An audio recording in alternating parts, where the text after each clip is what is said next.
Bakteriologi 1. Sebagai dosen, saya telah menjalankan studi Dharma perguruan tinggi yang terdiri dari pengajaran, penelitian, dan pengabdian kepada masyarakat.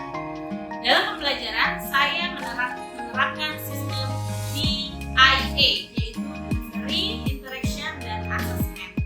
Delivery yaitu saya menyediakan beragam materi pembelajaran untuk membantu mahasiswa belajar secara mandiri sehingga materi yang saya sampaikan dapat diterima dengan baik oleh mahasiswa.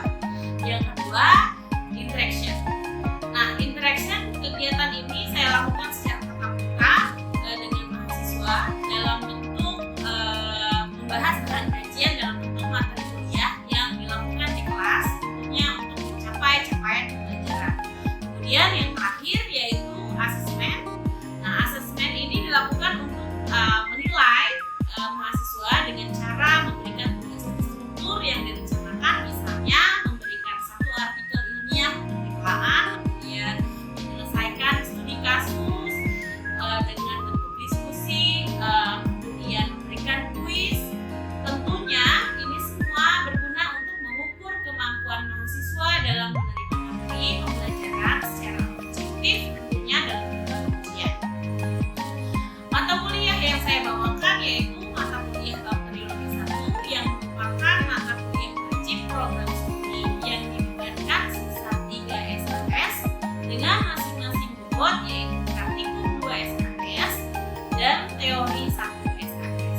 Mata kuliah ini diprogramkan pada semester 2. Mata kuliah Bakteriologi 1 didesain agar mahasiswa mampu memahami dasar-dasar bakteriologi, mencakup struktur dan morfologi bakteri, kemudian fisiologi dan metabolisme, teknik kultur, pewarnaan, serta identifikasi awal bakteri secara laboratoris, disertai dengan praktikum untuk mendukung penguasaan keterampilan dasar di bidang mikrobiologi klinis tentunya.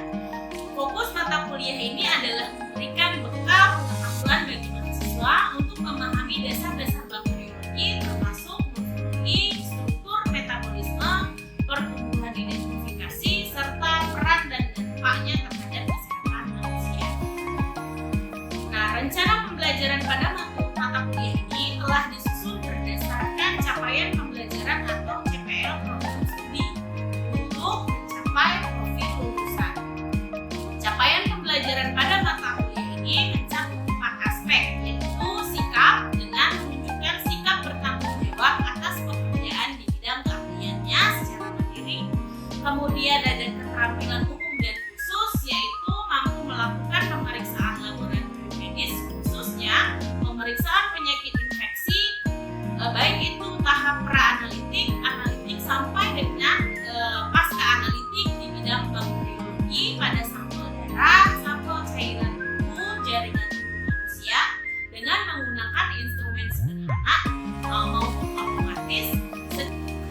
Nah, untuk CPL pengetahuan, kemampuan yang diharapkan adalah menguasai teori yang terkait dengan pemeriksaan laboratorium medis, khususnya pemeriksaan infeksi, mulai tahap pra-analitik, kemudian analitik sampai dengan pasca analitik di bidang bakteriologi.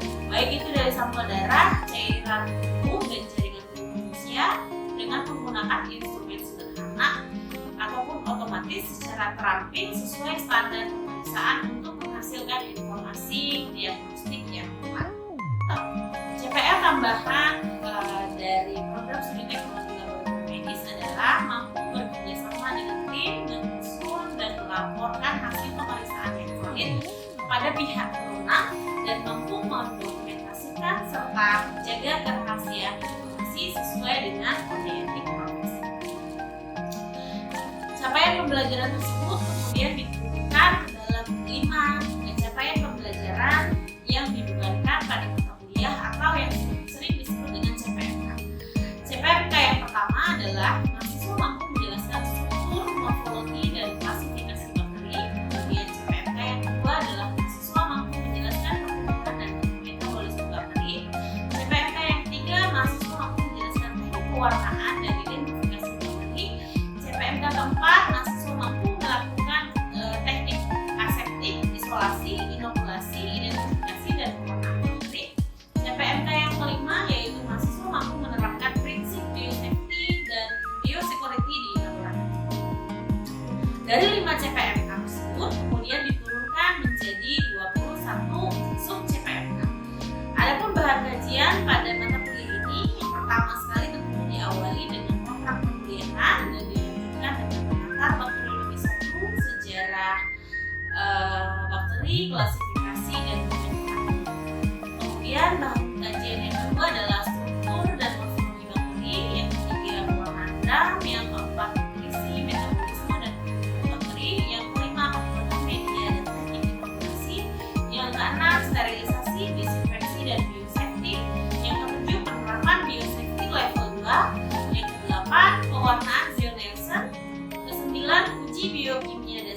identifikasi molekuler atau genetika. Yang ke-12 adalah pengenalan bakteri patogen, Escherichia coli dan lain sebagainya. Perkuliahan pada mata kuliah ini dilaksanakan selama 1 semester dengan 14 kali pertemuan tatap muka, 1 kali ujian tengah semester dan 1 kali ujian akhir semester. Jadi totalnya adalah 16 kali. Dalam pemenuhan aspek delivery, saya menggunakan berbagai literatur untuk mendukung perkuliahan seperti buku ajar dari berbagai sumber, kemudian ada modul untuk praktikum dan ada artikel ilmiah yang relevan. Secara khusus saya juga menggunakan modul yang sudah saya susun dan artikel ilmiah berdasarkan hasil penelitian yang sudah saya lakukan dan dipublikasikan baik di jurnal nasional maupun jurnal internasional. Hal ini saya lakukan sebagai bentuk integrasi hasil riset ke dalam pembelajaran mata kuliah yang saya lakukan. Selanjutnya, interaction. Interaction yang saya lakukan dengan sistem SCL atau Student Center Learning, di mana pembelajaran ini dilakukan dengan cara menempatkan mahasiswa sebagai subjek sehingga akan mengembangkan minat, lebih aktif, kreatif, dan inovatif. Sistem SCL terdiri dari pembelajaran interaktif, diskusi, studi kasus, dan pembelajaran kooperatif. Contoh SCL yang saya gunakan diantaranya interaktif learning, yaitu pembelajaran materi dalam kelas dengan menyisipkan pertanyaan kepada mahasiswa dan meminta pendapat mahasiswa tersebut. Sedangkan case-based learning yang saya gunakan adalah dengan cara menyelesaikan kasus dan didiskusikan di dalam kelas. Selanjutnya, SCL yang ketiga yang saya gunakan adalah project-based learning dengan praktikum, karena mata kuliah ini memiliki bobot 2 SKS praktikum, yaitu mahasiswa mengamati dan mempraktikkan secara langsung materi pembelajaran. Contohnya teknik isolasi bakteri, identifikasi bakteri baik secara fenotipik dan genotipik ataupun molekuler. Itu mahasiswa melakukan secara langsung. Adapun platform yang saya gunakan adalah Cipintar yang dimiliki oleh Stikes Prima Indonesia. Pada platform ini mahasiswa akan mengisi daftar hadir, kemudian mengumpulkan tugas, mengunduh materi dan RPS yang telah diunggah oleh masing-masing dosen. Aspek yang ketiga adalah aspek asesmen. Nah, ini adalah merupakan proses penilaian secara objektif. Ada 5 indikator yang saya gunakan untuk memenuhi penilaian mahasiswa, yaitu yang pertama ada kehadiran dan partisipasi sebesar 20%, ada kuis dan tugas materi sebesar 20%, yang ketiga ada praktikum dan laporan dengan bobot 30%, lalu ada ujian tengah semester dengan bobot 15%, ujian akhir semester dengan bobot 15%. Indikator penilaian tersebut saya sampaikan pada awal perkuliahan kepada mahasiswa agar mahasiswa mengetahui proses penilaian yang saya lakukan secara transparan dan objektif. Kemudian hasilnya pun akan diumumkan secara transparan dan objektif melalui platform online WhatsApp Group Program Studi. Demikian pemaparan 3 aspek yang saya terapkan dalam proses pembelajaran, yaitu delivery, interaction, dan assessment yang sering disingkat dengan DIA. Selanjutnya saya akan menampilkan proses pembelajaran yang dilakukan di kelas dengan micro teaching dan dilakukan secara luring. Selamat menyaksikan. Assalamualaikum warahmatullahi wabarakatuh. Waalaikumsalam warahmatullahi wabarakatuh. Oke, kita ketemu lagi di mata kuliah Bakteriologi 1. Tidak terasa sekarang udah pertemuan ke-12 ya. Hari ini kita akan belajar tentang teknik isolasi dan identifikasi bakteri secara fenotipik dan genotipik. Nah, secara genotipik nanti kita akan belajar tentang molekuler 16S rRNA. Sebelum kita mulai pembelajaran, ada baiknya kita berdoa dulu menurut kepercayaan masing-masing. Berdoa dulu.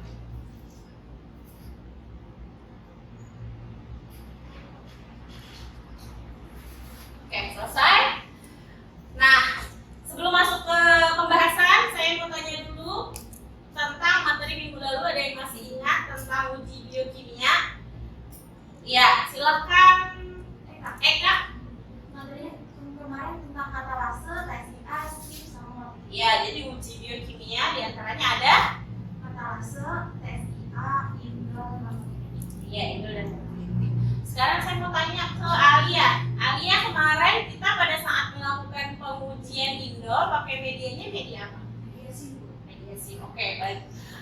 masih ingat ya, jadi materi itu tidak boleh dilupakan karena itu kita continue. Jadi makin ke depan tetap masih digunakan walaupun materinya sudah lampau ya, jadi jangan sampai dilupakan.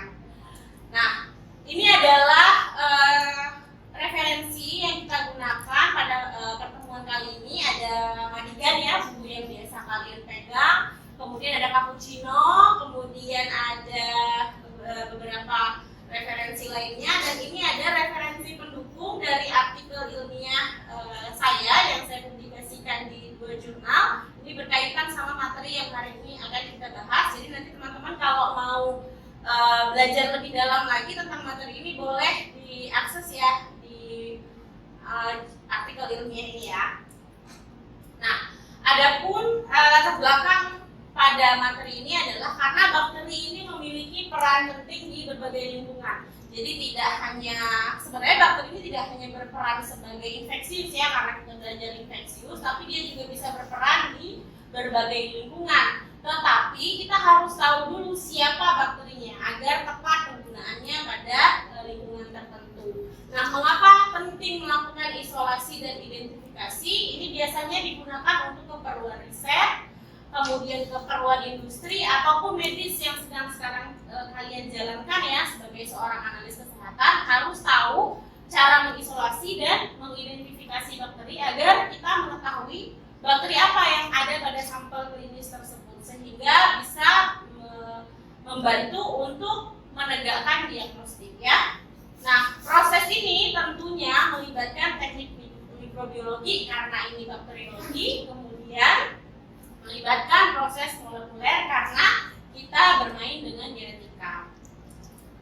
Nah, tujuan dari materi ini adalah untuk memahami cara mengisolasi bakteri dari sampel lingkungan ataupun klinis. Kemudian menjelaskan metode identifikasi morfologis dan molekuler. Kemudian untuk kita mengetahui teknik aseptik dan media kultur yang digunakan untuk identifikasi. Ya, jadi gambarannya kenapa kita harus tahu teknik isolasi bakteri? Karena nanti kalian pada saat mengisolasi bakteri dari sampel klinis, kalian harus tahu yang pertama media apa yang digunakan. Karena setiap sampel ataupun setiap bakteri yang kita cari medianya yang digunakan adalah berbeda-beda. Contohnya nggak mungkin kita mau mengisolasikan Candida albicans atau menumbuhkan Candida albicans tapi pakai media Na, akan tumbuh kan? Itu kita harus tahu. Nah, ini ada teknik isolasi bakteri. Tekniknya ada 3, ada teknik cawan gores, kemudian ada teknik cawan tuang, dan ada teknik cawan sebar. Nah, ada 3 teknik yang bisa kita gunakan. Kita mulai dulu dari teknik cawan tuang ya. Ini adalah teknik cawan tuang. Jadi kalau cawan tuang itu sebelumnya memang sampelnya kita lakukan pengecaran terlebih dahulu. Jadi yang membedakan adalah pada saat nanti misalnya sampel ini di tabung ini mau kita tumbuhkan di media. Nah, kalau media cawan tuang dari tabung reaksi ini kita masukkan ke dalam media yang belum keras, misalnya media Na yang media ungu. Medianya dalam keadaan hangat kuku dimasukkan ini sampel yang sudah dilakukan pengeceran, lalu dari dari Ehrenmeyer yang berisi media dan sudah dicampurkan dengan sampel klinis dituang bersamaan ke dalam cawan petri. Ini kan tadi posisinya cawan petrinya kosong kan? Nah, dimasukkan sekalian bersamaan dengan bakteri dan atau sampel dengan media, lalu ditumbuk keras, baru dimasukkan ke dalam inkubator. Nah, itu untuk cawan tuang. Kemudian ada strik kuadran namanya ya. Kalau strik kuadran dari sampel klinis tadi langsung saja di strik, digores ya. Kalau bahasa Indonesianya strik itu adalah gores. Nah, kemudian teknik yang terakhir adalah cawan sebar. Jadi kalau cawan sebar itu medianya dituang terlebih dahulu, media tanpa sampel klinis dituang terlebih dahulu ke dalam cawan petri, ditunggu keras medianya. Kalau sudah keras baru dimasukkan sampel klinis yang tadinya dimasukkan misalnya 100 mikro, lalu disebar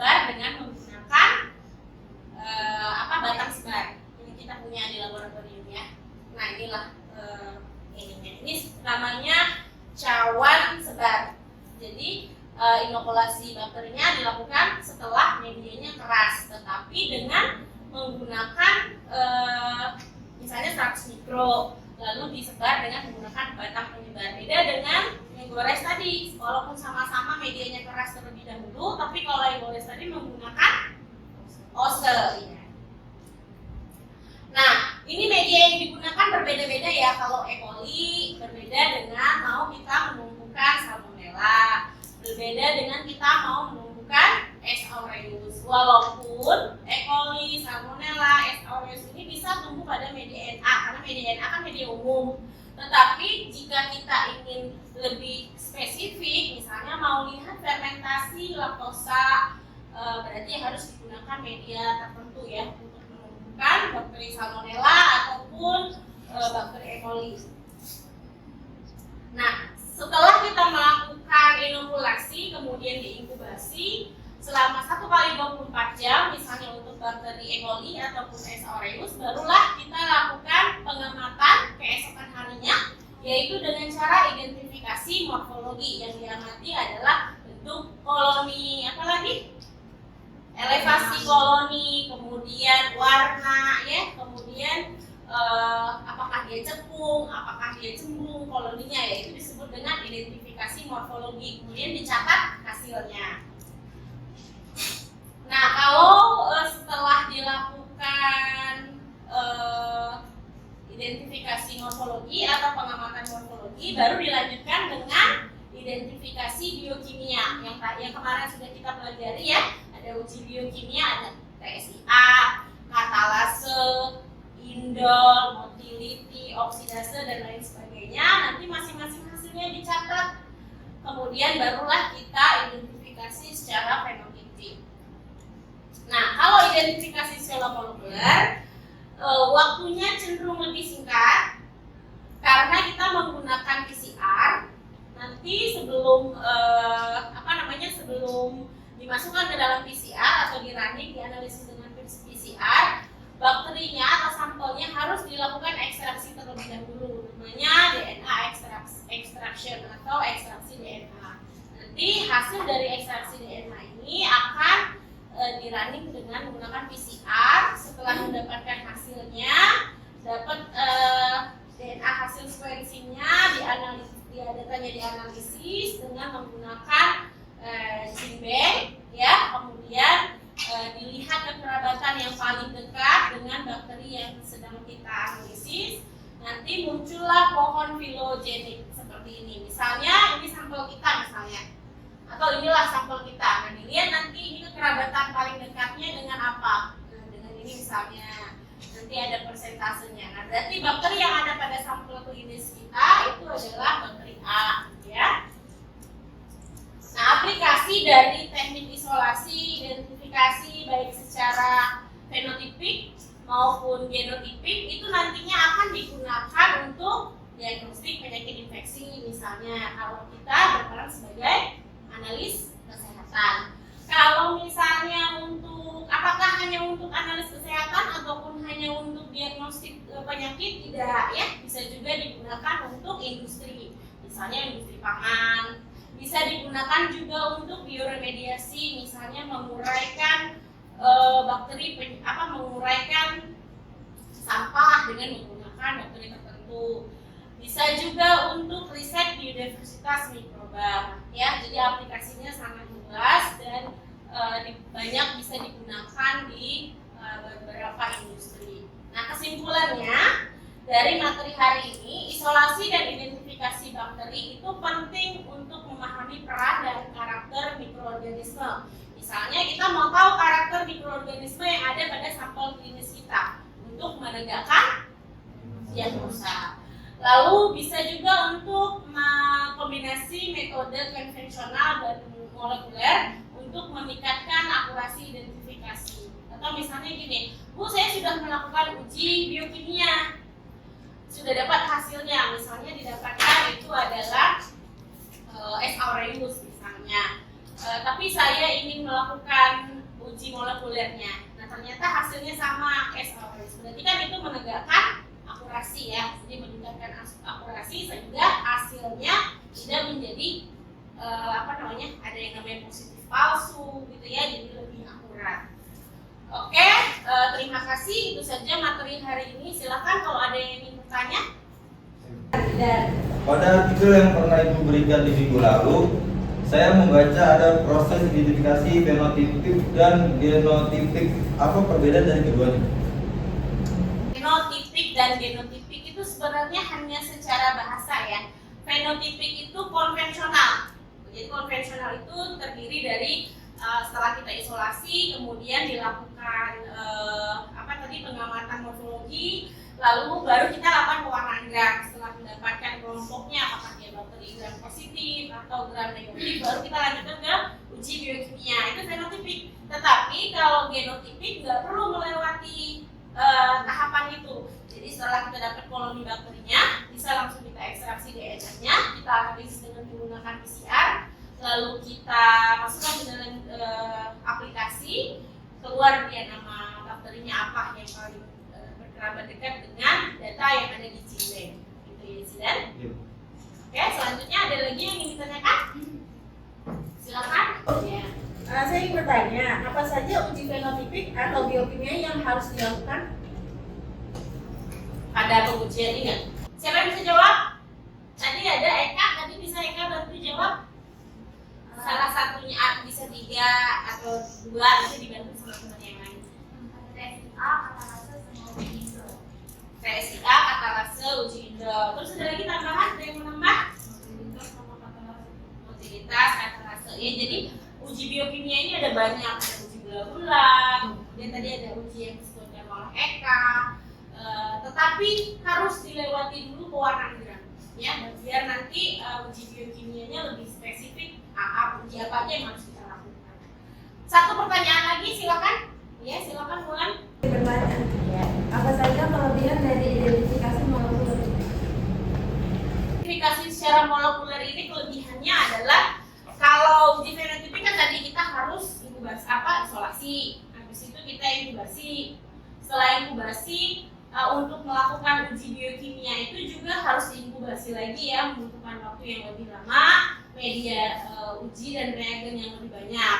Kalau PCR memang dari segi biaya lebih tinggi, tapi dari segi waktu lebih efisien. Jadi untuk mendapatkan hasil yang cepat itu bisa digunakan molekuler. Oke, ada lagi yang ingin ditanyakan? Tidak ada? Kalau tidak ada, kita cukupkan perkuliahan kita hari ini. Sampai ketemu di minggu ke-13 dan 14-15 ya, 3 minggu lagi. 3 kali tetap muka lagi kita akan menghadapi ujian akhir semester. Jangan lupa tugasnya dikerjakan ya, tugas minggu lalu yang harusnya dikumpulkan di minggu ke-14 melalui link Jidraf yang sudah disiapkan di kelas ya. Pada minggu ke-14 mohon semua tugasnya dikumpulkan agar nanti di minggu ke-15 kita bisa fokus untuk mereview materi persiapan ujian akhir semester. Oke, saya tutup perkuliahan hari ini. Semoga apa yang kita pelajari menjadi ilmu yang bermanfaat.